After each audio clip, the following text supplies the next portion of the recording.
Hello बच्चों, today we are going to start a topic cancer. It is a very important topic of our NCERT biology class 12th from human health and disease. Basically, it is a very important topic on the purpose of exam also, that is CBSC, ICSC boards need CUET. So let's begin our topic cancer. Cancer it is the most dangerous disease. ये dangerous disease मतलब dangerous disease it is a major cause the death across globe.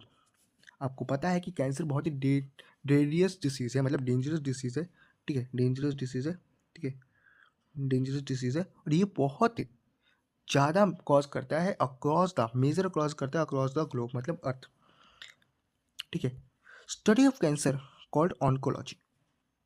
अगर आप पढ़ाई करते हैं, अगर cancer की आप स्टडी कर रहे हो तो उसको हम लोग ऑन्कोलॉजी बोलते हैं। ठीक है, basically it is defined as a disease in which some body cell growth unconditionally. ये एक ऐसी डिसीज़ है जहाँ पर कुछ बॉडी सेल जो होती है हमारी वो ऐसी ग्रोथ करने लगती है, ऐसी अनकंडीशनली वहाँ पर ग्रोथ शो हो जाती है जहाँ पर ऑन्कोजेनिक ट्रांसफॉर्मेशन शो होता है सेल में। आगे उसके बारे में हम लोग पढ़ते हैं। तो let's understand what is the biology behind cancer. Cancer के पीछे, कैंसर होने के पीछे बायोलॉजिकल रीज़न क्या है इसके पीछे। ठीक है, तो इन द नॉर्मल सेल, आप एक नॉर्मल सेल में ये देखते हैं कि जो ग्रोथ होती है एंड ग्रोथ होती है जो वो बहुत ही कंट्रोल्ड वे में होती है, बहुत ही रेगुलेटेड वे में होती है, बहुत ही डिफरेंट वे में होती है। ठीक है, this show the property of contact inhibition. Contact inhibition मतलब क्या होता है? फॉर एग्जाम्पल आप एक फॉर एग्जाम्पल आप एक किस्सा समझिए कि यहाँ पर एक हमारा सेल है। ठीक है, सॉरी, ये हमारा टिश्यू है। ठीक है, इस टिश्यू के अंदर हमें 4 सेल जो है वो बनने हैं। ये इसका न्यूक्लियस है। ठीक है, तो ये क्या होगा, जब 4 सेल हमारे बन जाएंगे तो ये कॉन्टैक्ट इनिबिशन वाला प्रॉपर्टी शो करेगा, जिसकी वजह से उस टिश्यू को पता चल जाएगा कि मेरे अंदर जितनी स्पेस थी, जितनी जगह थी, अपने अंदर जो सेल हैं, जो अपने अंदर जो सेल थे वो बताने लग गया कि मेरे अंदर इतनी टिश्यू के अंदर इतनी ही स्पेस है, इतनी ही स्पेस में ये इतने सेल बन सकते हैं। But in the case of अगर इन द केस ऑफ हम कैंसर में देखें तो कैंसर पर ऐसी चीज़ें नहीं है। ठीक है, कैंसर में अगर हम देखेंगे तो वहाँ पर एक अनकंट्रोल्ड ग्रोथ स्टार्ट हो जाता है। ठीक है, जो क्या करता है, जो कैंसरस सेल फॉर्म हो जाता है। तो मैंने बोला कि कॉन्टैक्ट इनहिबिशन है, वो एक ऐसी प्रॉपर्टी है जहाँ पर जो सेल होते हैं वो दूसरे सेल को स्टॉप कर देते हैं। किससे बचने के लिए? अनकंट्रोल ग्रोथ से बचने के लिए। मतलब एक टिश्यू के अंदर उतना ही सेल बनेगा जितना उस टिश्यू को ज़रूरत है।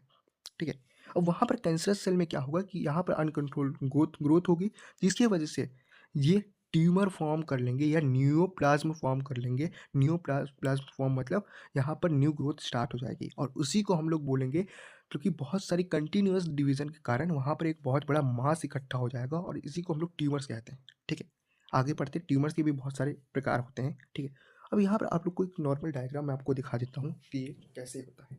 तो यहाँ पे एक नॉर्मल हमारे नॉर्मल हमारे सेल है, सॉरी, नॉर्मल सेल है।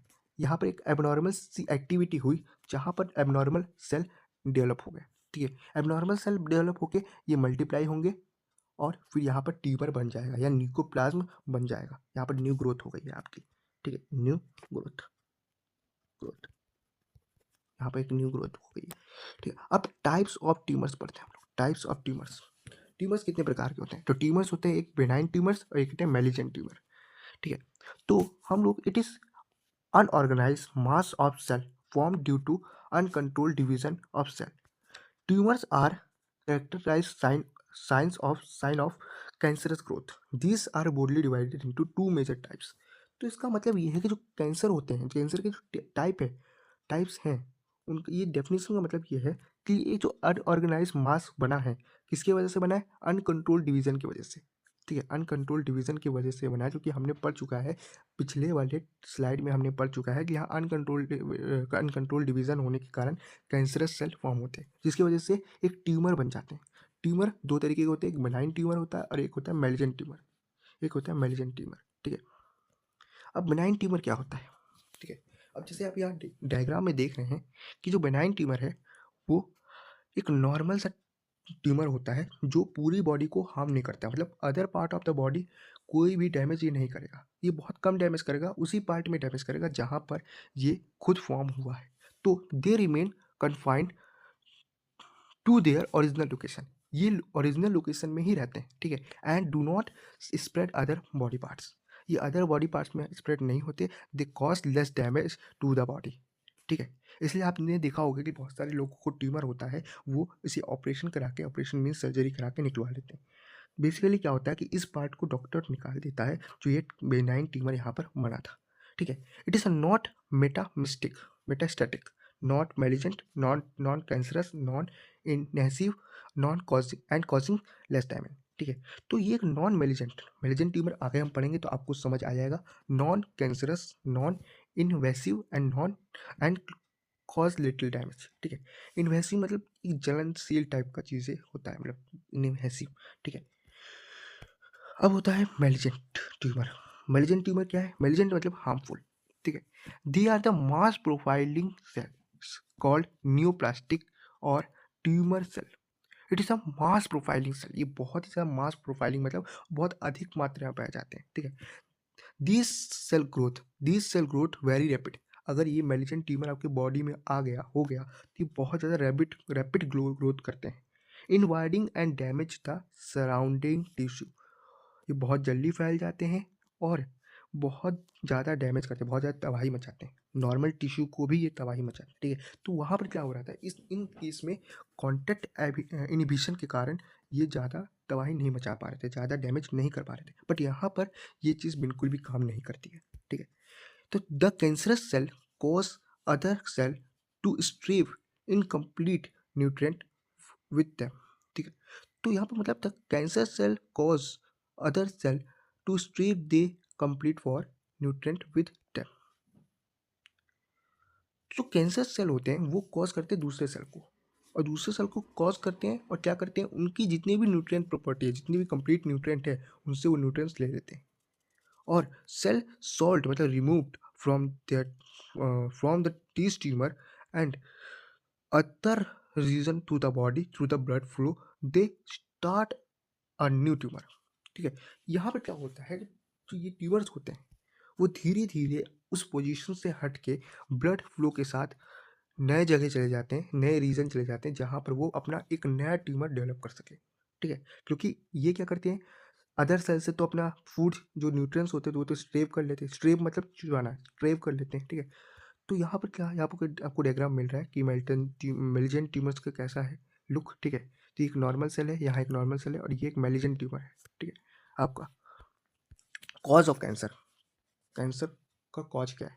Transformation of normal cell into cancerous neoplastic cell may be induced by physical, chemical और biological these agent called carcinogen, ठीक है। इन एजेंट को क्या कार्सिनोजेंस बोलते हैं, जो कैंसर कॉज करते हैं, ठीक है। ये किससे हो सकता है, कैंसर का कॉज किससे हो सकता है, फिजिकल से भी हो सकता है, केमिकल से भी हो सकता है, और बायोलॉजिकल एजेंट्स के से भी हो सकते हैं। इनके बारे में आगे हम पढ़ते हैं, बढ़ेंगे। तो फिजिकल एजेंट क्या है? These include ionisation radiation like X-ray, virus and non ionising radiation like UV rays which can cause DNA damage leading to the neoplastic मतलब ट्यूमर ट्रांसफॉर्मेशन, ठीक है। This is why indiscrimination practices using X-ray should be avoided. इसका मतलब क्या है, physical agent में हम ये देखते हैं कि बेसिकली जो एक्सरे होते हैं, एक्सरे में जो नॉन आयनाइजिंग रेज जो निकलती है, रेडिएशन निकलती है, उससे भी ट्यूमर हो सकता है। नॉन आयनाइजिंग रेस मतलब जैसे आयनाइजिंग रेज मतलब एक्स रेज, वाई रेज हो गए, और नॉन आयनाइजिंग रेज मतलब जैसे यूवी रेज हो गए। इनसे क्या हो सकता है, डीएनए डैमेज हो सकता है। डीएनए डैमेज मतलब डीएनए डैमेज होने के कारण यहाँ पर ट्यूमर हो सकता है, ठीक है। ट्यूमर्स का भी ट्रांसफॉर्मेशन हो सकता है, और this would be discriminated practices during X-ray. X-ray के दौरान ये प्रैक्टिसेस को इनडिस्क्रिमिनेट करना चाहिए, हमें अवॉइड करना चाहिए, ठीक है। इसीलिए आपने देखा होगा कि बार बार एक्सरे नहीं कराया जाता, ठीक है। एक बार एक्सरे करा लिया जाता है, उसके बाद बहुत थोड़ा टाइम लेके फिर एक्सरे कराया, क्योंकि it is a very harmful rays, ठीक है, एक्सरेज एंड वायरस, ठीक है। तो केमिकल एजेंट क्या होते हैं? ऑब्वियस सी बात है, आप लोगों को पता ही होगा कि मार्केट में सिगरेट, टंबाकू, बहुत सारी चीज़ होती हैं जो हमारे लंग्स कैंसर करती है, लंग्स को कैंसर करती है, ठीक है। जैसे बेंजीन परफ्यूम भी हो गया, इसका मेजर एग्जांपल है, ठीक है। These can be identify by a major cause of cancer. इससे मेजर कॉज कैंसर का, लंग कैंसर का ही होता है, ठीक है। ठीक है, यहाँ पर आप देख सकते हैं टबैको स्मोक या परफ्यूम, बेंजीन परफ्यूम, ठीक है। बायोलॉजिकल एजेंट, बायोलॉजिकल एजेंट क्या है?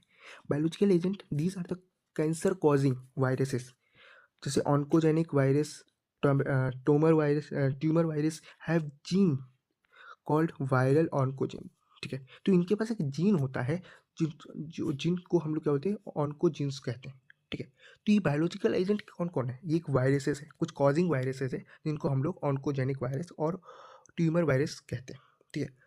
Certain other certain other called cellular oncogenes, और जो बचे कुचे दूसरे जीन्स हैं उनको हम लोग सेलुलर ऑन्कोजीन्स कहते हैं, सेलुलर ऑन्कोजीन्स कहते हैं। और प्रोटो ऑन्कोजीन्स कहते हैं, प्रोटो ऑन्कोजीन्स कहते हैं, have been identified in normal cell, जो बहुत बार आइडेंटिफाई हो जाते हैं नॉर्मल सेल्स में, which can activated and lead to tumour formation. जो एक्टिवेट होता है, जब एक्टिवेट होते हैं, क्योंकि नॉर्मल सेल में ये प्रोटोजीन्स या सेलुलर ऑन्कोजीन्स पाए जा सकते हैं, और जब ये एक्टिवेट होंगे तब ये ट्यूमर्स का फॉर्मेशन करते हैं। वैसे एक्टिवेट बहुत जल्दी नहीं होते, बट ये पाए जाते हैं और ये एक्टिवेट होते हैं तब ये ट्यूमर्स का फॉर्मेशन करते हैं, ठीक है। अब कैंसर को डिटेक्ट कैसे किया जाए और डायग्नोसिस कैसे किया जाए? तो for the cancer detection it should be done in early stages में इसे अगर डिटेक्ट कर लिया जाए तो बहुत ही ज़्यादा अच्छा होता है, ठीक है। आपने एक वर्ड लाइन सुनी होगी कि अ, अगर हमको पहले चीज़ें पता चल जाती है तो हम जल्दी उसको क्योर कर देते हैं, ठीक है। तो cure is better than treatment, ठीक है। बायोप्सी, बायोप्सी क्या है? तो biopsy it's a piece of suspected tissue cut into section and stained and examined under the microscope. It is a histopathology study या by the pathologist, it is done by the pathologist. तो biopsy simply आप समझ लीजिए कि यहाँ पर हम एक टिश्यू को कट करते हैं टिश्यू को कट करते हैं और इसे हम सेक्शन वाइज स्टेन करके माइक्रोस्कोप के अंदर स्टडी करते हैं। अब आपको एक छोटी सी बात बताना चाहूँगा कि जो हिस्टोपैथिकल स्टडी है, हिस्टोलॉजी को ही हम लोग स्टडी ऑफ टिश्यूज़ कहते हैं। स्टडी ऑफ टिश्यूज़ मतलब हिस्टोलॉजी, ठीक है। और इस यहीं पर हमको बोला जा रहा है हिस्टोपैथोलॉजी, हिस्टो मतलब टिश्यू, ठीक है। और ये पैथोलॉजिस्ट के द्वारा देखा जाता है, ठीक है। ये सारी चीज़ें जो भी बायोप्सी की जाती है पैथोलॉजी के द्वारा की जाती है, पैथोलॉजिस्ट के द्वारा की जाती है, ठीक है। अब यहाँ पर आपको दिया गया है कि एक इंस्ट्रूमेंट है जिससे टिश्यू निकाला जा रहा है और इसे हम स्लाइड में रखेंगे और माइक्रोस्कोप के अंदर इसे देखेंगे, ठीक है।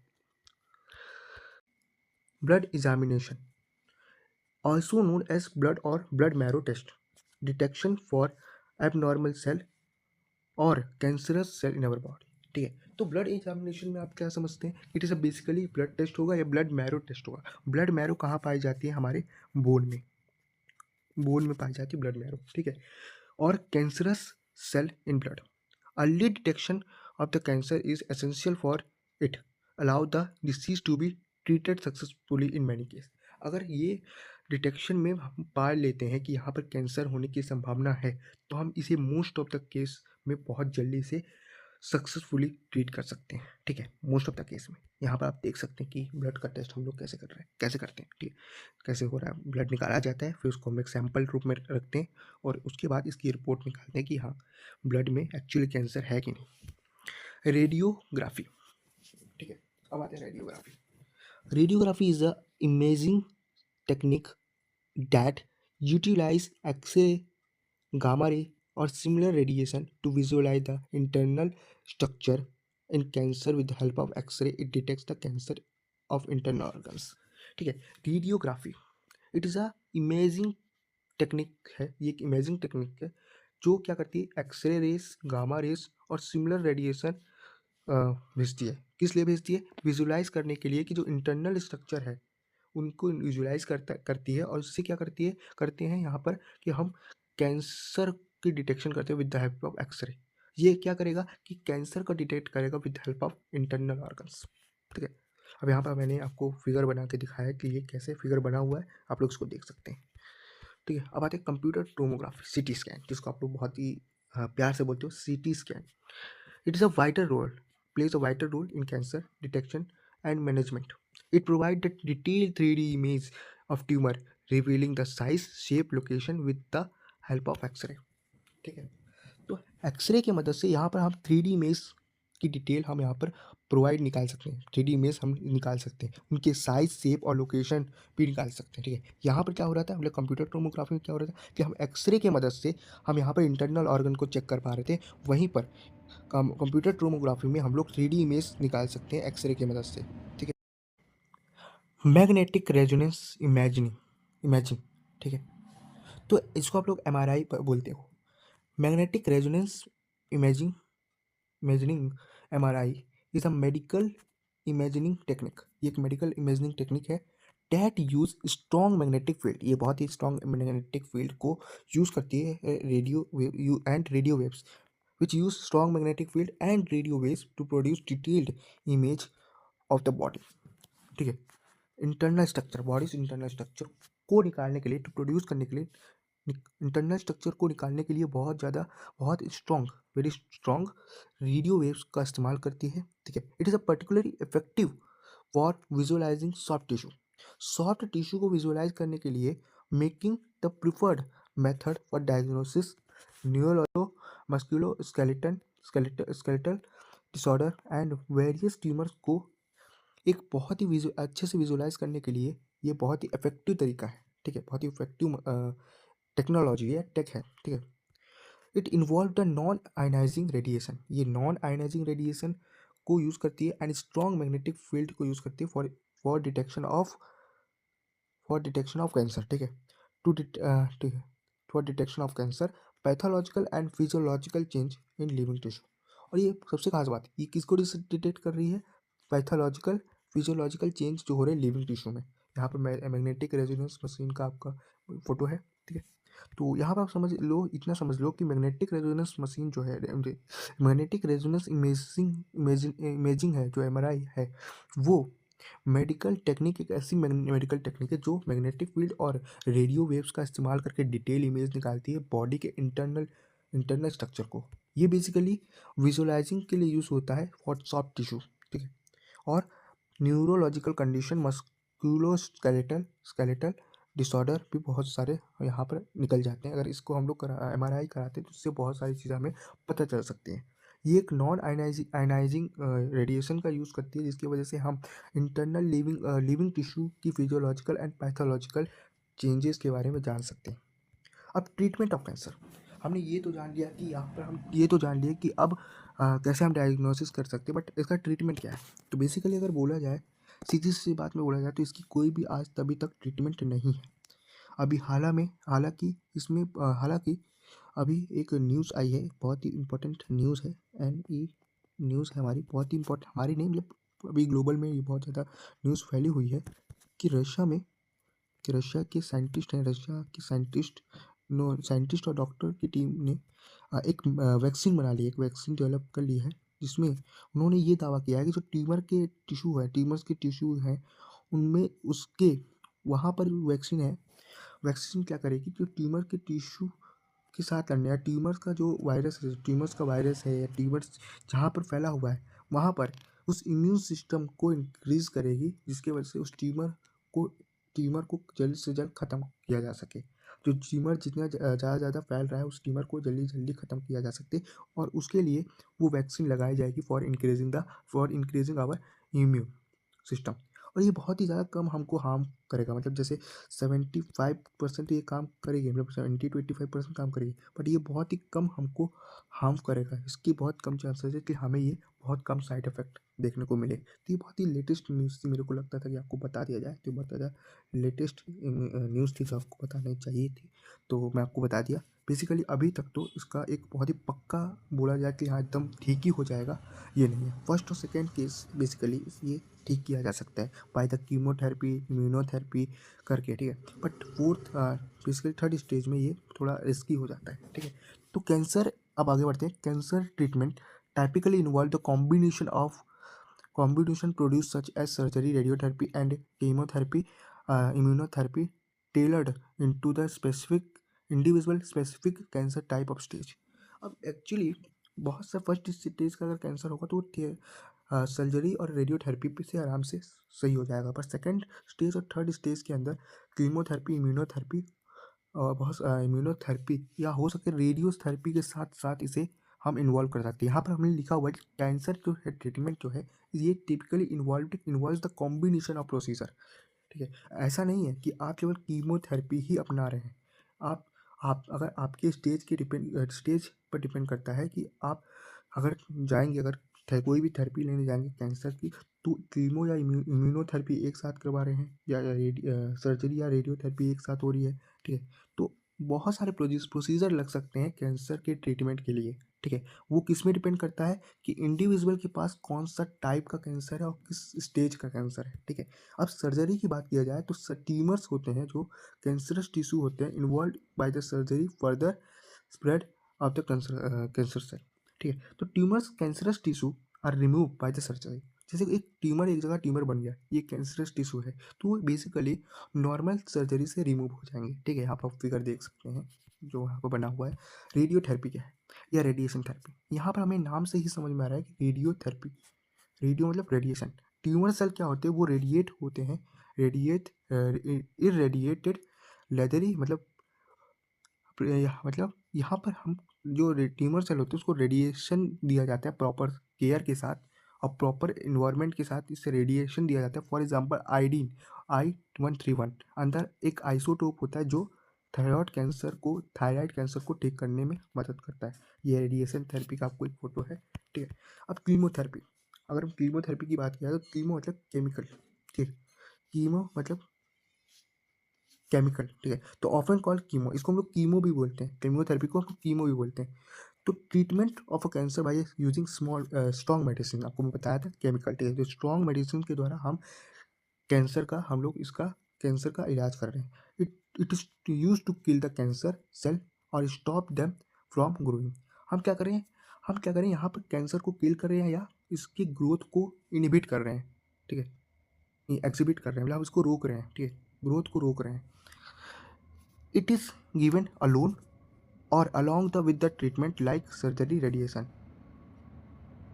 तो इसका मतलब क्या था कि कीमोथेरेपी है वो अलोन भी दिया जाता है, मतलब कोई अकेले भी दिया जाता है, मतलब बिना किसी ट्रीटमेंट के द्वारा भी दिया जाता है या विद अदर ट्रीटमेंट के द्वारा भी हम इसे प्रोवाइड करा सकते हैं। जैसे सर्जरी या रेडिएशन के द्वारा के साथ हम लोग इसे दे सकते हैं। ठीक है, तो पहले ही हम लोगों ने पढ़ लिया कि it's a like not simply you are eating the medicine and it goes in the stomach and via absorption it affect on your body, but यहाँ पर बहुत सारे प्रोसीजर होते हैं जो इस कैंसर को बेसिकली पूरी तरह ख़त्म तो नहीं, बट हाँ कुछ कुछ हद तक कम या पूरी तरह ख़त्म किया जा सकता है बेसिकली, अगर इट डिपेंड ऑन स्टेज। ठीक है, अब कीमोथेरेपी किस वर्क करता है, कैसे वर्क करता है, तो by the targeting the fast growing cell, जो फास्ट ग्रोइंग सेल है उनको किल करने में। ठीक है, टारगेट, क्योंकि ये क्या करेगा, फास्ट ग्रोइंग सेल को पहले टारगेट करेगा, which is why this which is why it can also effect to the healthy cell. अब देखो यार कि कीमोथेरेपी केमिकल थ्रू है, तो ये बेसिकली अगर बॉडी के अंदर जाएगा तो यहाँ पर क्या होगा कि ये फास्ट ग्रोइंग सेल को, कैंसरस सेल को तो ये टारगेट करेगा, बट हेल्दी सेल को भी ये टारगेट करेगा। बेसिकली अगर हेल्दी सेल को भी ये टारगेट करेगा तो बेसिकली कोई फर्क नहीं पड़ता, थोड़ा बहुत फर्क पड़ेगा। ठीक है, तो leading the side effect like nausea, feeling the discomfort और stomach that often lead to be urge to vomiting. ठीक है, अब नोसिया, इससे क्या होगा, नोसिया हमको साइड इफेक्ट देखने को मिलेगा। इससे क्या होता है कि हम डिस्कम्फर्ट फीलिंग करते हैं, स्टोमक पेन ज़्यादा होता है और वॉमिटिंग भी होती है। वॉमिटिंग मतलब उल्टियाँ। ठीक है, एंड हेयर लॉस भी होता है, बहुत सारे हेयर लॉस भी होता है। ठीक है, तो treatment usually done in cycles, इसीलिए बहुत बार ये साइकिल्स में किया जाता है। मतलब जैसे हमने कीमोथेरेपी करा ली, ठीक है, अब सर्जरी करानी है तो सर्जरी के बीच में बहुत थोड़ा गैप देंगे, फिर सर्जरी करेंगे। सर्जरी करा ली तो सर्जरी के बाद हम थोड़ा गैप देंगे और उसके बाद हम रेडियोथेरेपी में जाएंगे। ठीक है, तो allowing time to body recover between the session. ठीक है, for example wind blasting is use to treatment in leukaemia. ठीक है, तो ल्यूकीमिया में जो है विंड ब्लास्टिंग का यूज़ किया जाता है ट्रीटमेंट करने के लिए।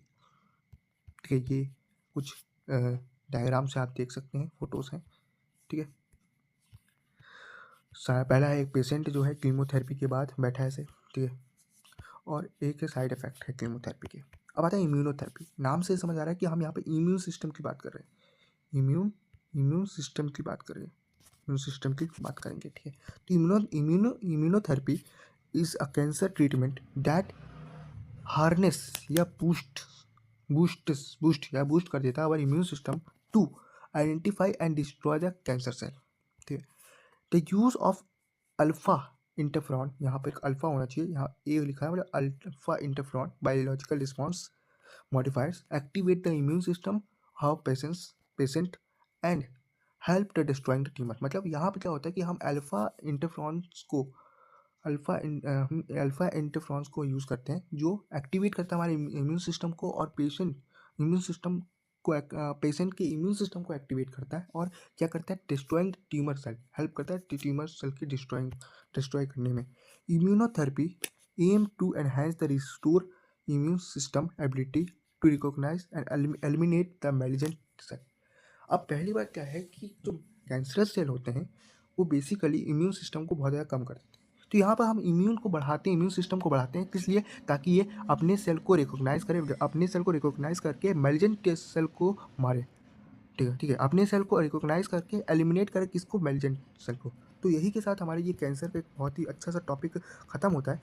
और यहाँ पे जो पीडीएफ है हमारा, वो मैं आपको नीचे लिंक में दे दूँगा, ठीक है, वहाँ पर आप लोग डाउनलोड कर सकते हैं, ठीक है। अच्छा लगा हो तो बेसिकली लाइक कीजिए और अपने तो शेयर कीजिए दोस्तों के साथ, ठीक है। और मुझे कमेंट कीजिए कि क्या क्या आपको गलती लगी इस वीडियो में। तब तक के लिए till bye and thank you.